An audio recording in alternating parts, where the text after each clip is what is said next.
6 bulan terakhir dari terhitung Juli sampai dengan Desember itu awal memang tingkatnya tinggi, tapi jelang ke bulan kedua, ketiga, dan keempat itu hampir mendekati 70% anak sudah tidak bermotivasi untuk belajar secara online. Tidak semua orang tua mampu mendampingi anak belajar di rumah. Anak-anak kita memang pada masa yang paling terbawah karena memang yang pertama di 9 bulan ini kesulitan mereka untuk bisa menampung dan menerima materi itu sangat memang luar biasa.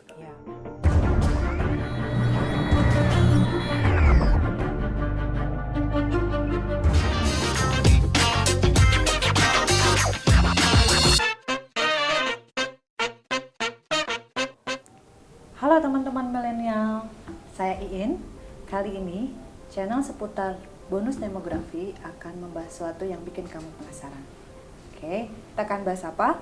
Itu persiapan KBM tatap muka. Nah, di sini saya akan memperkenalkan dua pembicara yang akan membahas tentang kita bicara apa sih, gitu ya. Oke, satu ada dari Bapak Kepala Sekolah SMK Kosgoro Kota Bogor, yaitu Bapak Asep Mulyana MPD. Oke, selamat siang Pak. Selamat siang Bu In. Ya, gimana Pak, sehat? Oh, alhamdulillah. Nah, harus sehat. Iya. Pertanyaan yang paling pertama itu sehat ya Pak ya. Iya. Oke, yang kedua, tokoh yang kedua adalah Bapak Deden Hendradi, Eskom SIP dari SMK Kosgoro Kota Bogor. Beliau sebagai Wakasek bidang kurikulum. Selamat siang Pak. Oke, sehat Pak? Alhamdulillah sehat. Iya. Oke, alhamdulillah pada sehat ya Pak ya. Baik, kita akan membahas tentang persiapan KBM nih teman-teman. Persiapan KBM tatap muka itu apa aja sih? Terus ngapain aja sih? Saya akan langsung menanyakan ke beliau, Bapak Kepala Sekolah SMK Kosgoro Kota Bogor, menanggapi tentang persiapan KBM ini. Bapak, menurut Bapak, untuk persiapan KBM tatap muka ini di SMK Kosgoro Kota Bogor, apa yang sudah terlaksana atau apa yang sudah disiapkan sejauh ini? Ya, baik, terima kasih Bu In. Ini selamat siang untuk semua milenial. Sebenarnya ini kan menyikapi adanya SK bersama 4 menteri tentang membolehkannya satuan pendidikan itu membuka pembelajaran tatap muka. Nah, saya akan sampaikan saja bahwa syarat satuan pendidikan itu boleh melakukan tatap muka itu ada syarat yang harus dipenuhi. Yang pertama adalah tentu harus ada persetujuan. Ya, persetujuan dari Pemda atau kantor wilayah setempat, kepala sekolah, orang tua murid, dan komite sekolah. Kemudian ketersediaan sanitasi dan kebersihan itu mutlak. Contohnya seperti toilet bersih dan layak, kemudian penyediaan disinfektan dan hand sanitizer itu harus benar-benar dipastikan tersedia di setiap area sekolah. Kemudian membuka juga akses ke pelayanan kesehatan. Ya, yang paling dekat itu adalah puskesmas. Ya, yang berdekatan langsung dengan lingkungan sekolah sampai ke rumah sakit besar. Kemudian sekolah juga harus melakukan pemetaan nih Bu In. Ya. Pemetaan siswa dan guru yang memiliki penyakit bawaan Bu. Nah, itu kan juga nanti izin dan tidaknya juga kita berdasarkan pemetaan ini gitu ya. Yang kemudian pemakaian masker dan ada termogan. Nah, itu persyaratannya Bu. Nah, lalu kalau protokolernya seperti apa nih yang wajib? Karena ada protokoler juga yang harus dipenuhi oleh sekolah. Itu wajib jaga jarak Bu. 1,5 meter antar siswa di setiap kelas. Nah, ini mutlak ini. Lalu kemudian harus menjaga jarak fisik minimal 1,5 meter juga ketika di luar kelas. Kemudian dilarang kegiatan yang mengundang banyak orang atau berkerumun. Kemudian jadwal belajar bergilir atau shifting, penggunaan masker kain ya 3 lapis atau masker bedah, dan kemudian cuci tangan pakai sabun atau hand sanitizer, penerapan etika bersin, dan yang terakhir ini ada siswa dan guru dalam kondisi sehat ya. Kemudian pembatasan jumlah maksimal peserta didik itu kalau tingkat SMA itu tidak lebih atau maksimalnya 18 siswa per kelas. Itu Bu Ien yang sudah saya lakukan di masa persiapan pembukaan KBM di 11 Januari nanti. Oke, berarti untuk SMK Kosgoro sendiri sudah siap dong ya Pak ya? Insya Allah secara sapras segala macamnya kita siap. Oke, baik. Mungkin bagi teman-teman milenial untuk persiapan nanti KGBM tatap muka, kalian gak usah khawatir. Khususnya untuk SMK Kosgoro ini sudah sangat memenuhi syarat, protokolnya sangat sudah siap sekali. Bahkan saya dengar Pak, di situ juga ada satgasnya ya Pak ya? Oh iya. Satgas COVID. Pembentukan satgas Pembentukan sudah terbentuk, satgas. ya. Iya, baik. Nah, ini berhubungan dengan tadi yang sudah Bapak sebutkan, mungkin saya akan tanya ke Wakasek kurikulum nih Pak nih. Ya Pak Deden. Pak Deden sehat selalu ya Pak ya. Iya. Pak, nah ini melanjut dari kesiapan tadi SMK Kosgoro dari penjelasan Bapak Kepala Sekolah. Ini bagaimana Pak hubungan kerjasama atau misalkan hasil pemetaan yang tadi disebutkan sama Bapak Kepala Sekolah dengan seluruh warga sekolah? Boleh Bapak jelaskan? Terima kasih Bu In, sedikit saya menambahkan. Memang selain tadi yang disampaikan oleh Bapak Kepala Sekolah bahwa ada salah satu prasyarat juga memang sekolah harus melakukan survei pemetaan dengan seluruh orang tua siswa dan siswa, artinya kesiapan sekolah sudah sejauh mana, kaitannya dengan izin, karena memang prasyarat untuk bisa masuk adalah harus ada izin kepala sekolah dan orang tua juga mengizinkan. Maka memang dari hasil survei pemetaan yang ada itu kurang lebih sekitar 90% memang orang tua sudah sangat menanti KBM tatap muka ini. Memang ada juga kemudian 10% ini ada kekhawatiran, tetapi sekolah tetap memberikan kebijakan berdasarkan SKB 4 Menteri itu sendiri, tidak ada proses pemaksaan. Artinya bagi orang tua yang memang tidak mengizinkan anaknya belajar, ya mereka tetap dilaksanakan pembelajaran di rumah. Nah, hal ini kemudian memang ada beberapa dampak memang yang memang terjadi di 9 bulan KBM ini secara online. Kalau kita lihat di SKB 4 Menteri itu ada beberapa dampak negatif. Nah, tapi kita coba SMK Kosgoro juga melakukan survei pemetaan sendiri bahwa di sini saya coba sampaikan selama proses KBM tatap muka, selama proses KBM secara daring dan online, itu yang pertama itu adanya keterbatasan komunikasi antara guru dan peserta didik. Ini jelas karena kita menggunakan sistem jaringan online ya. Yang kedua, banyak sekali kemudian materi yang memang tidak cukup hanya disampaikan melalui online saja. Nah, ini memang terasa sekali di 9 bulan ini. Kemudian yang ketiga, peserta didik itu banyak mengalami kesulitan untuk dapat mengimplementasikan materi yang diperoleh dari guru ya. Kemudian yang keempat, bagaimanapun guru mempola sistem pembelajaran secara efektif, hasilnya tidak akan seoptimal ketika kemudian anak belajar langsung bertatap muka dengan guru. Kemudian selanjutnya adalah tingkat kejenuhan, ini yang paling dikhawatirkan dari dampak memang belajar secara online ya. Tingkat kejenuhan dan hilangnya motivasi belajar dari peserta didik dalam melaksanakan pembelajaran secara online. Ini sudah sangat luar biasa.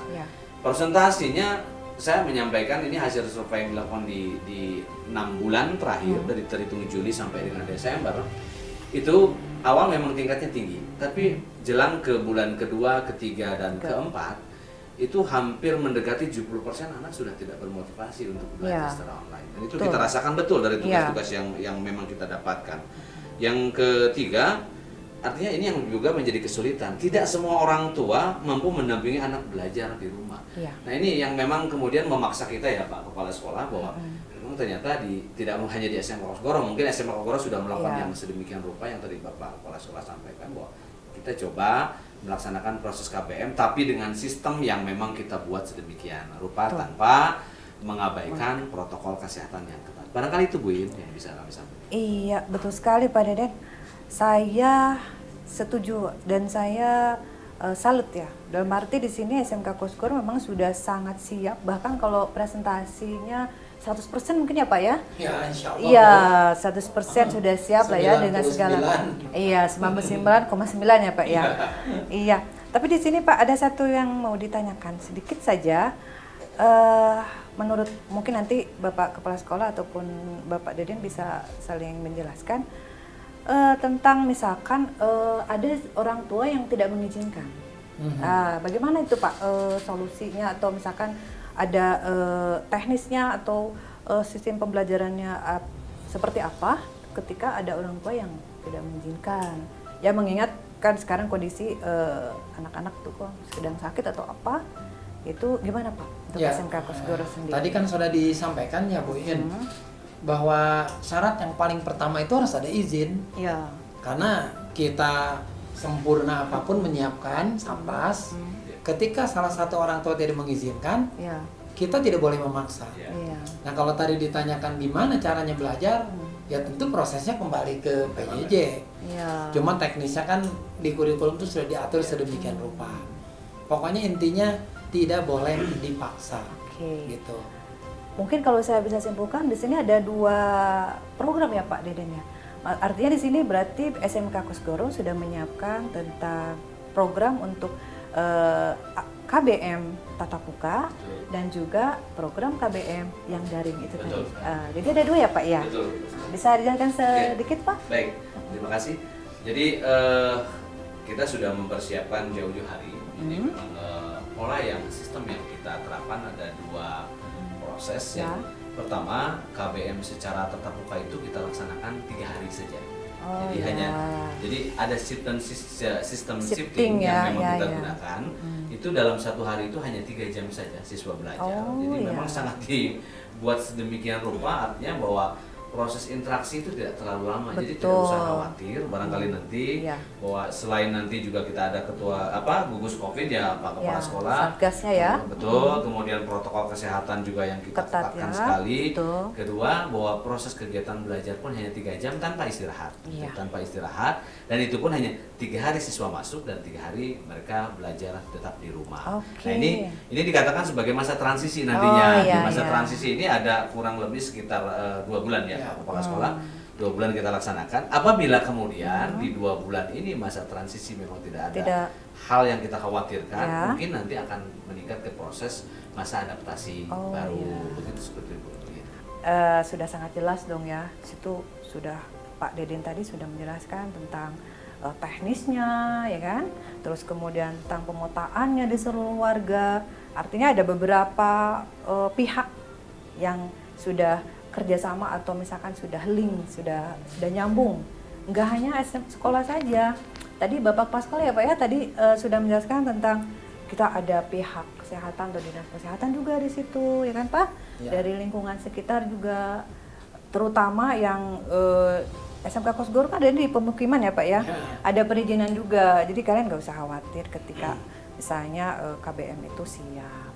Ini itu ya Pak ya? Ya, ya. Atau mungkin ada yang mau disampaikan Pak secara singkat saja? Ya, kalau saya sih menyampaikan seandainya ini memang izinnya sudah kami Ya. dapatkan dan kita bisa melaksanakan KBM tatap muka, tetap harus mematuhi 3M tadi. Ya, betul. Ingat pesan Ibu. Iya. Itu saja. Masker ya Pak ya? Ya, mencuci Dan tangan. kalau masker yang sekali pakai itu jangan 2 kali 3 kali ya Pak? Ya, kan kita nanti juga memberikan Oh, ada ya Pak ya? gimana sih masker yang baik itu nanti ada. Betul. Gitu. Dan sepertinya memang mudah-mudahan jadi terbiasa tuh Pak. Kita kan dari bulan Maret sudah terbiasa misalkan cuci tangan tanpa sabun, nah akhirnya kita gemes pengen pakai sabun kayak gitu ya Pak ya. Mudah-mudahan jadi kebiasaan baik. Dari Bapak Deden sendiri sebagai Wakasek Kurikulum ada yang disampaikan lagi singkatnya? Paling barangkali spirit ya. Oh yang harus iya, dibangun. pasti. Saat ini anak-anak kita memang pada masa yang paling terbawah karena Ya. memang yang pertama di 9 bulan ini kesulitan mereka untuk bisa menampung dan menerima materi itu sangat memang luar biasa. Tapi Ya. memang kita dihadapkan dengan situasi yang serba Ya. sulit. Yang terpenting kita sih mengingatkan bahwa motivasi mereka tetap Motivasi, harus ada. betul.